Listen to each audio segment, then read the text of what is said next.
اپنے شو M B G speech کے ساتھ میں ہوں بلال گوری۔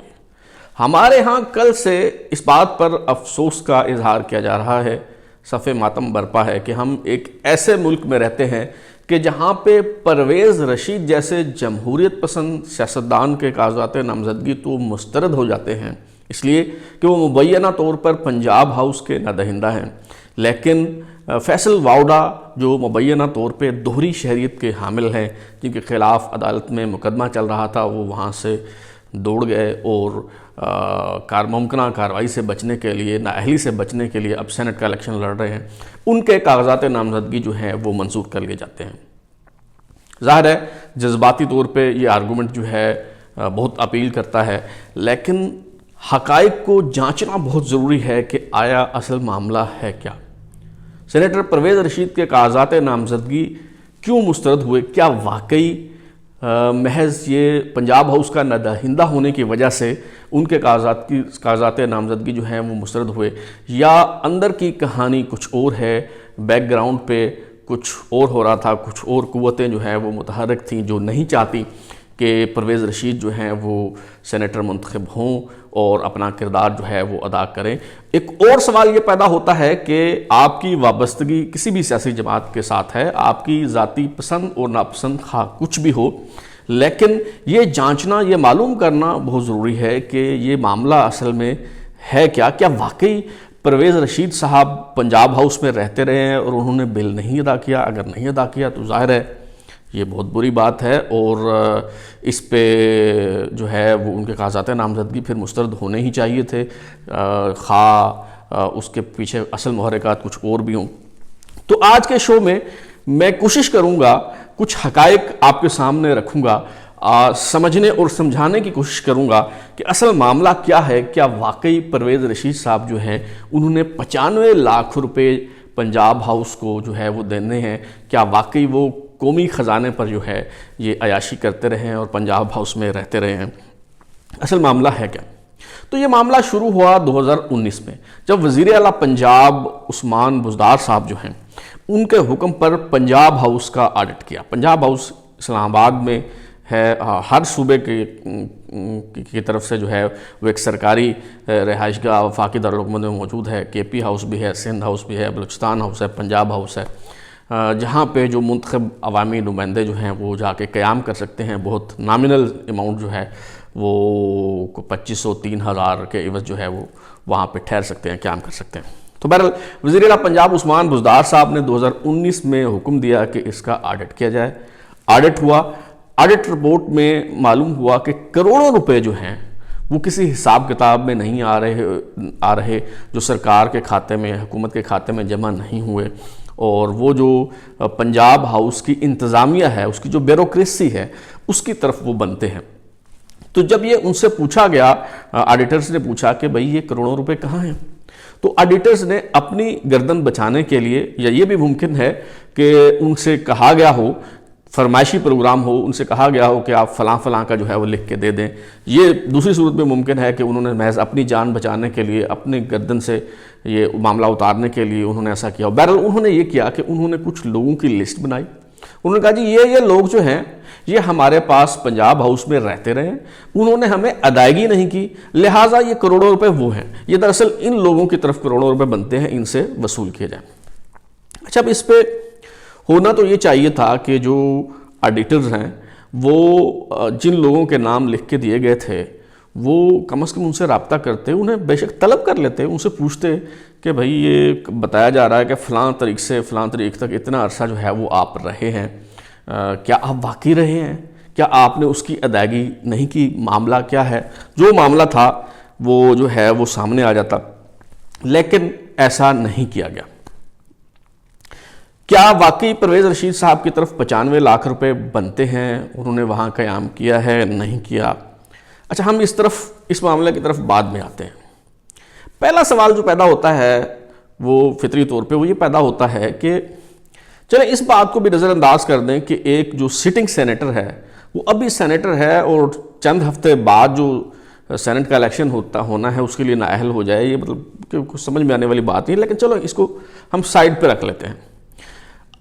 جو سابقہ الیکشن ہوا سینٹ کا، ظاہر ہے اگر یہ اس کو درست مان لیا جائے اس بات کو، تو یہ جو 95 لاکھ روپے واجب الادا ہیں پرویز رشید صاحب نے دینے ہیں پنجاب ہاؤس کے، یہ 2010 سے لے کے اب تک کا بل ہے۔ ٹوٹل یہ بتایا گیا ہے کہ 86، 111، 1817، یعنی 2014 دن انہوں نے پنجاب ہاؤس میں قیام کیا ہے 2010 سے لے کے آج تک، یہ تقریباً 5.5 سال کا عرصہ بنتا ہے۔ 5.5 سال چلیں، اس پہ بعد میں آتے ہیں کہ وہ 5.5 سال انہوں نے پنجاب ہاؤس میں قیام کیا ہے یا نہیں کیا، لیکن ظاہر ہے اگر انہوں نے کیا ہے تو پھر یہ کوئی 2-4 مہینے کی بات یا 1-8 سال کی بات تو نہیں ہے۔ تو جب لاسٹ ٹائم پرویز رشید صاحب نے سینیٹر منتخب ہونا تھا، اس وقت کم از کم اعتراض کیا جاتا، اچھا چلیں اور کچھ نہیں آپ سے بن پایا، آپ چیئرمین سینٹ کو یہ خط لکھ دیتے کہ بھائی صاحب یہ جو آپ کے سینیٹر ہیں انہوں نے ہمارے پیسے دینے ہیں، آپ ان کی تنخواہ میں سے ہمیں کاٹ کے پیسے دیں یا جیسے بھی دینے ہیں آپ اس کو ادائیگی کو ممکن بنائیں۔ کوئی ایسی خط و کتابت جو ہے وہ منظر عام پہ نہیں ہے، اور جو خط و کتابت ہے وہ بھی میں آپ کے سامنے کچھ دیر بعد رکھوں گا، لیکن پہلے آتے ہیں کہ کاغذات نامزدگی کیسے مسترد ہوئے۔ کاغذات نامزدگی جو ہے وہ ریٹرننگ افسر جو ہیں ان کے پاس جمع کروائے گئے، تو وہاں پہ ایک وکیل اور 2 خواتین ایم پی اے جو ہیں وہ آدم کی وہاں پہ تشریف لے آئے۔ وکیل صاحب جو ہیں رانا مدثر ایڈوکیٹ ہیں جن کا تعلق تحریک انصاف لائرز فورم سے ہے، اور جو 2 خواتین ایم پی اے تھیں اس میں سے ایک خاتون وکیل جو ہے ان کا نام زینب عمیر ایڈوکیٹ ہے۔ یہ پہلے زینب لودھی ہوا کرتی تھیں، تحریک انصاف لائرز فورم کے جو صدر ہیں پاکستان کے عمیر نیازی، ان کے ساتھ جب ان کی شادی ہوئی تو یہ زینب لودھی سے زینب عمیر ہو گئی ہیں، خود بھی وکیل ہیں، صداقت لودھی صاحب کی صاحبزادی ہیں۔ ان کا اور تعارف یہ ہے کہ حامد خان جو ہیں یہ ان کی بھانجی ہیں۔ بذات خود یہ بہت اچھی اور قابل خاتون ہیں، پولیٹیکل ورکر ہیں، کوئی پیراشوٹر نہیں ہے، اس میں کوئی شک نہیں ہے، لیکن یہ جو ساری کارروائی ہوئی یہ ظاہر ہے اپنے طور پہ انہیں کہاں معلوم ہوتا کہ کیا معاملات ہیں کیا نہیں، کچھ سب کچھ انہیں ظاہر دیا گیا ہوگا اور بتایا گیا ہوگا کہ ایسے جا کے آپ نے جو اعتراض ہے وہ کرنا ہے۔ اچھا، میڈیا میں رپورٹ یہ ہوا کہ شاید یہی پنجاب ہاؤس والا معاملہ تھا، یہی اعتراض ہی پرویز رشید صاحب پہ اٹھایا گیا، حالانکہ ایسا نہیں ہے۔ یہ جو 2 خواتین ایم پی اے ہیں اور یہ ایک وکیل صاحب ہیں، انہوں نے 5 اعتراضات بڑے اور سنگین قسم کے جنہیں الزامات کہا جا سکتا ہے وہ پرویز رشید صاحب کی ذات پہ اٹھائے۔ پہلا اعتراض کیا کیا گیا؟ کہا گیا کہ پرویز رشید صاحب ملک دشمن ہیں، غدار ہیں، ڈان لیکس کا ذمہ دار انہیں قرار دیا گیا ہے، ان سے جو وزارت ہے وہ واپس لے لی گئی تھی، لہٰذا وہ سینٹ کا الیکشن لڑنے کے نااہل نہیں ہیں۔ دوسرا اعتراض یہ کیا گیا کہ پرویز رشید صاحب فوج جیسے مقدس ادارے کے خلاف تقاریر کرتے ہیں، لہٰذا یہ سینٹ کا الیکشن لڑنے کے اہل نہیں ہیں۔ تیسرا اعتراض ان کے عقیدے کے حوالے سے کیا گیا، کہا گیا کہ یہ حتیٰ کہ مسلمان بھی نہیں ہیں، یہ کافر ہیں، لہٰذا یہ الیکشن جو ہے وہ سینٹ کا نہیں لڑ سکتے۔ چوتھا الزام یہ لگایا گیا کہ سپریم کورٹ نے انہیں سزا دی ہے، 4.5 کروڑ روپے کا جرمانہ انہیں ہوا ہے جو انہوں نے ادا نہیں کیا، لہٰذا یہ سینٹ کا الیکشن نہیں لڑ سکتے۔ پانچواں الزام یہ عائد کیا گیا کہ یہ پنجاب ہاؤس کے نادہندہ ہیں، پیسے دینے انہوں نے، لہٰذا یہ الیکشن نہیں لڑ سکتے۔ اب جیسا کہ پاناما کیس میں ہوا، بالکل وہی کہانی کہ الزامات کچھ اور تھے، فیصلہ کسی اور بات پہ ہوا۔ الزامات اور اعتراضات جو اٹھائے گئے پرویز رشید صاحب پہ وہ تو بڑے سنگین قسم کے تھے، لیکن ریٹرننگ افسر کو بھی یہ بات معلوم تھی کہ یہ ساری چیزیں ڈٹرمن کرنا، ان کو ثابت کرنا جو ہے وہ بہت مشکل ہے، لہٰذا جو کنکریٹ چیز تھی اور اس پہ انہوں نے اس کو پکڑ لیا۔ انہوں نے کہا جی چونکہ آپ نے پیسے دینے ہیں تو بتائیں اس پہ آپ کیا کہتے ہیں۔ اب پرویز رشید صاحب جو ہیں وہ ظاہر ہے سیاسی آدمی ہیں، وہ اگر اس بات کو چیلنج کرتے کہ میں نے پیسے نہیں دینے تو یہ معاملہ لنگر آن ہو جاتا۔ انہوں نے کہا جی ہم اس کو چیلنج نہیں کرتے، ہم یہ پیسے جمع کروا دیتے ہیں، یہ بعد میں دیکھیں گے کہ پیسے بنتے ہیں نہیں بنتے، دینے ہیں نہیں دینے، کیا ہے کیا نہیں۔ تو ریٹرننگ افسر نے کہا کہ جی ٹھیک ہے، کل 12 بجے تک آپ یہ پیسے پنجاب ہاؤس میں جمع کروا دیں۔ اب اس وقت سے لے کے اگلے دن 12 بجے تک پرویز رشید صاحب جو ہیں وہ پنجاب ہاؤس میں ایک دفتر سے دوسرے دفتر، ایک کمرے سے دوسرے کمرے میں گھومتے رہے. وہ کہ جی کیش لینا ہے آپ کیش لے لیں، چیک لینا ہے چیک لے لیں، ڈرافٹ لینا ہے تو ڈرافٹ لے لیں. اب کوئی بندہ ان سے بات کرنے کو تیار نہیں ہے، کوئی بندہ بات سننے کو تیار نہیں ہے، کوئی بندہ وہ پیسے وصول کرنے کو تیار نہیں ہے. ساتھ وہ ریٹرننگ افسر جو ہیں انہیں وہ بتا رہے ہیں کہ یہ صورتحال ہے جس کا ہمیں سامنا ہے. یہاں تک کہ اگلے دن 12 بجے کا ٹائم جو ہے وہ ہو جاتا ہے اور وہ ریٹرننگ افسر کو بتایا جاتا ہے کہ بھئی ہم آپ کو صورتحال بتاتے رہے ہیں عالی جناب، تو ہم پیسے دینا چاہتے ہیں، کوئی ہم سے لے نہیں رہا. آپ اس طرح کریں کہ پنجاب ہاؤس کے جو اکاؤنٹس کے افسر ہیں ان کو یہاں بلا لیں، آپ کے سامنے ہم پیسے دے دیتے ہیں. ریٹرننگ افسر جو ہیں انہوں نے کہا کہ جی میرا یہ کام نہیں ہے کہ میں ادائیگیاں یقینی بناتا پھروں. ایک اعتراض اٹھایا گیا، وہ اعتراض ویلڈ ہے، پیسے آپ نے نہیں دیے، لہٰذا آپ کے کاغذات نامزدگی میں مسترد کرتا ہوں. اب آتے ہیں اس بات کی طرف کہ کیا سینیٹر پرویز رشید پنجاب ہاؤس میں رہتے رہے ہیں، کیا انہوں نے یہ پیسے دینے ہیں، یا محض کاغذات نامزدگی مسترد کرانے کے لیے یہ سارا گیم پلان جو ہے یہ تیار کیا گیا ہے. پرویز رشید صاحب جو ہیں وہ 2010 سے 2013 تک پارلیمنٹ لاجز میں فلیٹ نمبر A08 میں رہتے رہے ہیں. ان 3 سال کے دوران جو واجبات تھے وہ جب انہوں نے فلیٹ چھوڑا وہ ادا کر دیے. اس کا NOC ہمیں دکھایا گیا ہے، موجود ہے، الاٹمنٹ لیٹر بھی موجود ہے اور وہ جو کلیئرنس کا NOC ہے وہ بھی موجود ہے. 2013 میں یہ منسٹر بن جاتے ہیں. اب جب یہ وفاقی وزیر بن جاتے ہیں تو یہ وہاں منسٹر انکلیو میں گھر نہیں لیتے.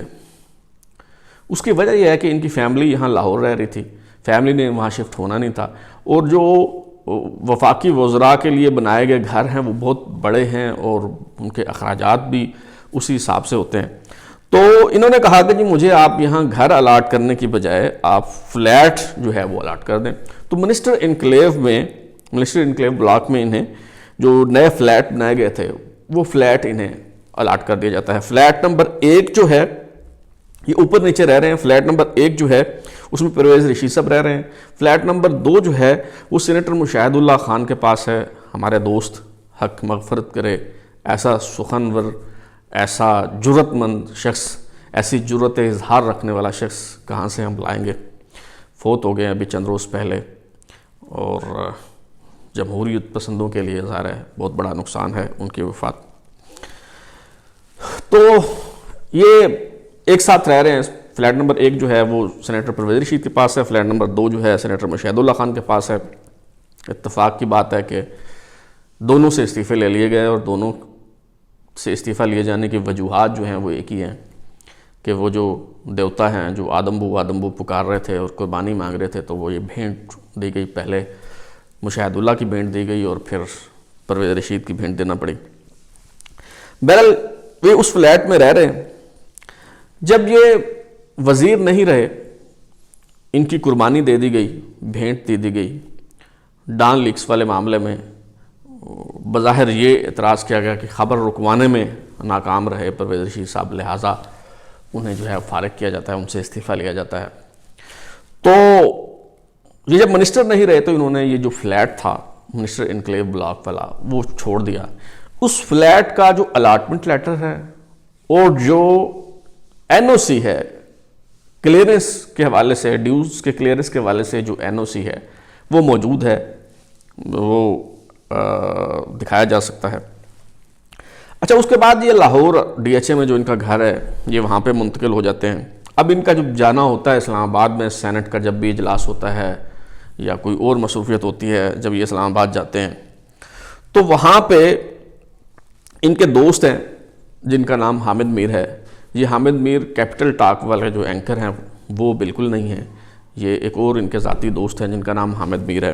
ان کے وہاں 3-4 گھر ہیں اسلام آباد میں. تو اسلام آباد میں جو ایک گھر ان کا جو نسبتاً پرانا ہے، جسے وہ گرا کے دوبارہ بنانا چاہ رہے تھے اور جو ان کے استعمال میں نہیں تھا، جہاں سامان وغیرہ رکھا ہوا تھا اور وہ بند تھا، اس گھر کا جو ایک کمرہ ہے اس میں ہلکی پھلکی اس کو مینٹین کر کے وہ انہوں نے اپنے لیے مخصوص کر لیا، اور جب یہ وہاں جاتے ہیں تو اس کمرے میں قیام کرتے ہیں۔ اس دوران انہوں نے چیئرمین سینٹ کو سے استدعا کی کہ میرے استحقاق کے مطابق مجھے کمرہ جو ہے وہ الاٹ کیا جائے۔ تو سینیٹر پرویز رشید کو old M N A hostel میں ایک کمرہ الاٹ کر دیا جاتا ہے۔ یہ 2017-18 کی بات ہے۔ تو جب یہ کمرہ انہیں الاٹ کر دیا جاتا ہے تو وہ جا کے دیکھتے ہیں کہ وہ کمرہ بہت بسیدہ ہے، وہاں تزئین و آرائش اور مرمت کا خاصا کام جو ہے وہ ہونے والا ہے۔ چیئرمین سینٹ کو بتایا جاتا ہے، لہٰذا یہ عارضی طور پہ پنجاب ہاؤس میں منتقل ہو جاتے ہیں اور وہاں رہنے لگتے ہیں۔ 2 یا میکسیمم 3 ماہ سینیٹر پرویز رشید صاحب نے پنجاب ہاؤس میں قیام کیا۔ جو ہی ان کا کمرہ جو ہے old M N A hostel میں تیار ہو گیا تو یہ old M N A hostel اپنے کمرے میں منتقل ہو گئے، اور تب سے لے کے اب تک یہ اسی کمرے میں رہائش پذیر ہیں۔ جو 2 یا 3 ماہ کا عرصہ یہ پنجاب ہاؤس میں رہے، پنجاب ہاؤس کی طرف سے چیئرمین سینٹ کو خط لکھا گیا جس میں بتایا گیا کہ جی سینیٹر پرویز رشید صاحب 2 یا 3 ماہ یہاں رہے ہیں، لہٰذا یہ اس کا بل ہے جو واجب الادا ہے، یہ بل ادا کیا جائے۔ تو چیئرمین سینٹ کے حکم سے وہ بل جو ہے وہ ادا کر دیا جاتا ہے۔ اب سوال یہ پیدا ہوتا ہے کہ اگر 2010 سے آنورڈ یہ ڈیوز پرویز رشید کی طرف واجب الادا تھے، کوئی 2014 دن وہ وہاں قیام کر چکے تھے، 5.5 سال، تو اور 95 لاکھ روپے انہوں نے دینے تھے، تب تک چلیں 95 لاکھ اگر نہیں ہوں گے تو کوئی 60-70 لاکھ تو ہوگا۔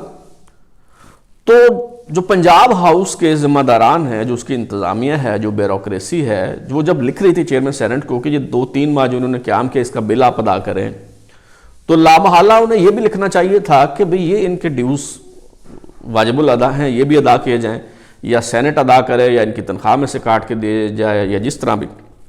ایسی کوئی خط و کتابت جو ہے موجود نہیں ہے۔ اس کا مطلب ہے کہ سارا معاملہ جو ہے وہ فیبریکیٹڈ ہے۔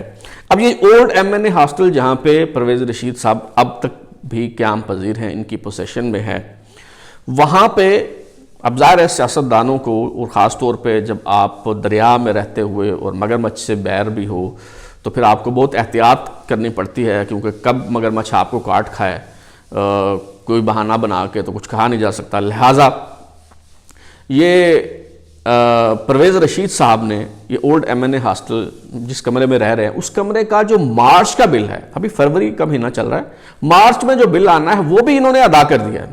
اس لیے ادا کر دیا کہ کسی کو اعتراض کرنے کا موقع نہ ملے، اور اگر فرض کیا سینٹ کا الیکشن وہ نہیں جیت پاتے اور سینیٹر نہیں رہتے تو اگلے مہینے انہیں یہ کمرہ فارغ کرنا پڑے گا، اور بل تو انہیں ادا کرنا ہی پڑے گا۔ تو یہ اب تک کی جو ہے وہ صورتحال ہے۔ لیکن اچانک یہ 95 لاکھ روپے کا بل جو ہے وہ آ جاتا ہے، اور اس پہ کاغذات نامزدگی جو ہیں وہ ان کے مسترد کر دیے جاتے ہیں۔ اب اس فیصلے کے خلاف سینیٹر پرویز رشید صاحب نے الیکشن ٹریبیونل میں اپیل دائر کی ہے۔ الیکشن ٹریبیونل میں جو جج صاحب ہیں لاہور ہائی کورٹ کے، جسٹس شاہد وحید صاحب ہیں، جن کی عدالت میں پیر والے دن ان پرویز رشید صاحب کی یہ جو اپیل ہے اس کی سماعت ہوگی۔ ظاہر ہے یہ جو الیکشن ٹریبیونل کے جج صاحب ہیں وہ لوگ جنہوں نے ریٹرننگ آفیسر سے رجوع کر کے ان کو سمجھایا کہ بھائی ایسے غداروں کا سینٹ میں کیا کام، لہٰذا ان کے کاغذات نامزدگی منظور نہیں ہونے چاہیے، مسترد کیے جانے چاہیے۔ ظاہر ہے کہ وہ لوگ الیکشن ٹریبیونل کے جو جج صاحب ہیں انہیں بھی سمجھانے بجھانے کی کوشش کریں گے، انہیں بھی یہ قائل کرنے کی کوشش کی جائے گی کہ یہ غدار ہیں، ان کا جو سینٹ میں جانا ہے وہ قومی مفاد میں ہرگز نہیں ہے، لہٰذا ان کی اپیل منظور نہ کی جائے۔ دیکھیے کیا ہوتا ہے، پیر کو ہی معلوم ہو سکے گا کون کس سے فیض پاتا ہے اور انصاف کا ترازو کدھر جاتا ہے۔ اب تک کے لیے اتنا ہی، بلال غوری کو اجازت دیجیے، پھر ملاقات ہوگی۔ اگر آپ کو ہمارا شو پسند آیا تو اسے لائک کریں، کمنٹ کریں، شیئر کریں، اور ہمارا چینل سبسکرائب کرنے کے بعد بیل آئیکن یعنی گھنٹی ضرور دبائیں تاکہ آپ کو نئی ویڈیوز کے نوٹیفیکیشنز ملتے رہیں۔